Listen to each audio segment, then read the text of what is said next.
जनता clinic Kangra आजकल बड़ा सुर्खियां च है और इत्थों एक व्यक्ति की मौत जो लई करी इत्थों जी जे सै अपना इलाज करवादा था तिसकी मौत जो लई करी बड़ा हंगामा जोड़ा सै मचिया। इसी विषय जो लई करी जोड़ा है सै BMO विक्रम कटोच इन्हें जी है सै इन्हों दे सारे डाकूमेंट की जाँच की और हॉस्पिटल च जाई करी सारा जोड़ा सै छानबीन जी सै की।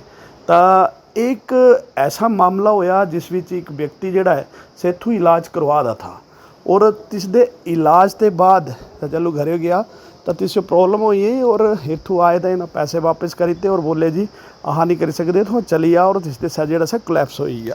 तिसते बाद लगातार ये मुद्दा जोड़ा है सै हाईलाइट हुआ था और लगातार सुर्खियाँ जी सब बनी। इसके बाद एक्चुअल च ये परिवार जोड़ा है उप मुख्यमंत्री कने आयुष विभाग के मंत्री जोड़े यादविंदर गोमत इन्होंने भी मिलिया और इन्हों का सीधा सीधा आरोप है कि इन्हों की लापरवाही ही ने ही सुभाष कुमार 47 साल जिन्हों की उम्र थी तो इन्हों की जी डैथ हुई हो और इसके बाद पुलिस च भी शिकायत जी की गई हो।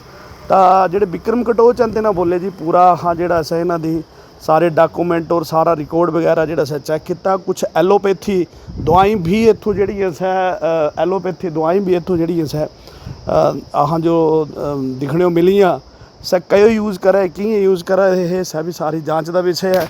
हाँ अगर जे जाँच कोई अगर एक कुछ दोषी पाए गए तो तेरा पर जी सै कड़ी कार्रवाई जी सै होनी है। और दूए पास है अगर गल करिए पुलिस च जी शिकायत हुई हो तिसदी तो पुलिस दे जेडे DSP हैं अंकित शर्मा तिन्होंने गल हुई तो तिन्होंने बोलिया कि इस विच जिहड़ी भी मैडिकल नैगलीजेंसी है इस विच एक्चुअल एक बोर्ड बनता और बोर्ड जिहड़ा है बोर्ड की सारी रिपोर्ट होने के बाद ही सारी कार्रवाई जी होंदी इसके बाद ही FIR और सारी प्रोसैस जिहड़ा होंदी।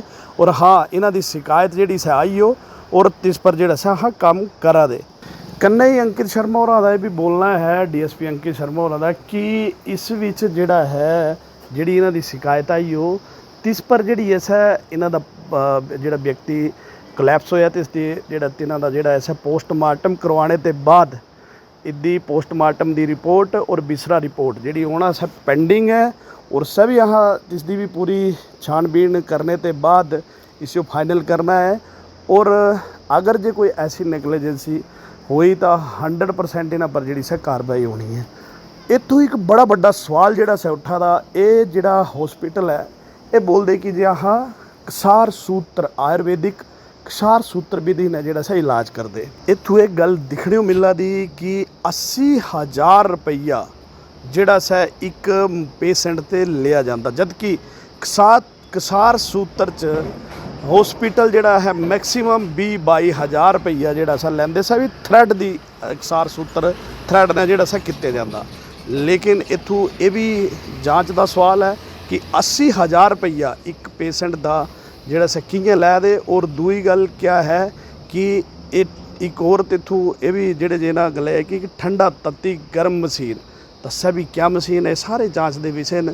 और BMO जोड़े विक्रम कटोच ने पूरी छानबीन की और इत्थों गया और अंकित शर्मा जोड़े DSP हैं तिन्हें बोले कि इस विषय पर जोड़ा सा बोर्ड की रिपोर्ट बिसरा रिपोर्ट और पोस्टमार्टम की रिपोर्ट होने के बाद ही कुछ जोड़ा सा फाइनल होना है और इसके बाद ही FIR या अगली कार्रवाई जी सा होनी है। देखिए मैं आज जनता क्लिनिक आया था कांगड़ा में मुझे आदेश हुए थे हमारे मुख्य चिकित्सा अधिकारी कांगड़ा स्थित धर्मशाला से कि यहाँ पे एक पुलिस कंप्लेंट हुई है जिसमें एक व्यक्ति की दुर्भाग्यवश मौत हो गई है। तो वो ट्रीटमेंट यहाँ ले रहा था तो उस ट्रीटमेंट के को एलेज किया गया है परिवार की तरफ से कि वो ट्रीटमेंट जो है वो सही नहीं थी जिसके कारण उसकी आकस्मिक मृत्यु हुई। सर देखिए निजी क्लिनिक खुले हैं कई और क्लिनिक भी खुले हैं उनको CMO कार्यालय धर्मशाला में रजिस्टर्ड होना पड़ता है स्वास्थ्य अधिनियम के एक्ट के अंदर।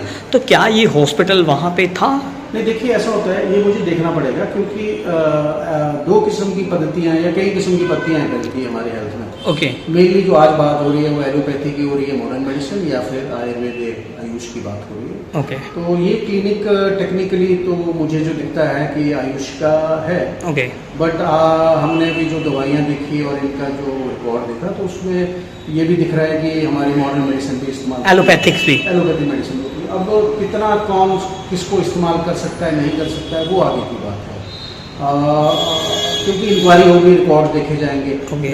जो रजिस्ट्रेशन होती है वो सीएमओ ऑफिस में होती है। ओके तो अभी तक तो मैं यही समझना चाह रहा हूँ कि यहाँ हुआ क्या है, क्योंकि यहाँ का जो स्टाफ है वो बेचारे जो भी इस वक्त जो स्टाफ नर्सेज हैं या फिर लोअर स्टाफ है, पैरामेडिक स्टाफ है, जो यहाँ के करता धरता हैं, चाहे वो इंचार्ज हों, चाहे यहाँ के डायरेक्टर कह रहे हैं, या चाहे डॉक्टर्स हैं या सर्जन, यस 5-6 लोगों का नाम आ रहा है जिन जो इसको चलाते हैं, चाहे वो शुक्रवार को आते हैं या स्पेसिफिक डे आते हैं।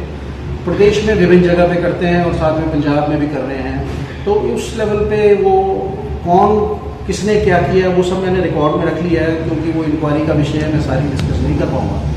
बट उनसे कोशिश की जा रही है बात करने की, तो जैसे ही हमें उनसे और ज़्यादा इन्फॉर्मेशन मिलेगी प्रोसेस क्या था और कैसे हुआ, क्या कारण थे जिसके कारण ये इस हालात पे पहुंच गए कि उसका निधन हुआ, और साथ ही साथ पुलिस अपना इंक्वायरी कर रही है जिसमें पोस्टमार्टम की रिपोर्ट एक बड़ी इंपॉर्टेंट रिपोर्ट है। तो उस बेसिस पे हम फाइनली कंक्लूजन लेंगे, उच्च अधिकारियों को प्रेषित करेंगे और वहाँ से एक रिपोर्ट बन के आएगी जो शायद सबसे शीघ्र। ठीक है sir.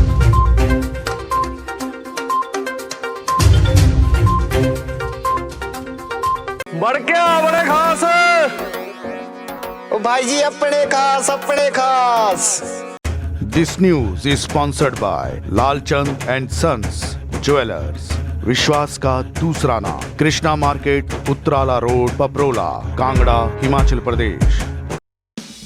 Welcome to Buddhamal and sons jewellers Palampur, जहां पर आपको मिलती है कुंदन, गोल्ड और डायमंड ज्वेलरी की exclusive collection. Buddhamal jewellers Palampur जाना जाता है अपने डिजाइन्स, वैरायटी और प्योरिटी के लिए, तो विजिट करना ना भूलें बुद्धामल ज्वेलर्स पालमपुर।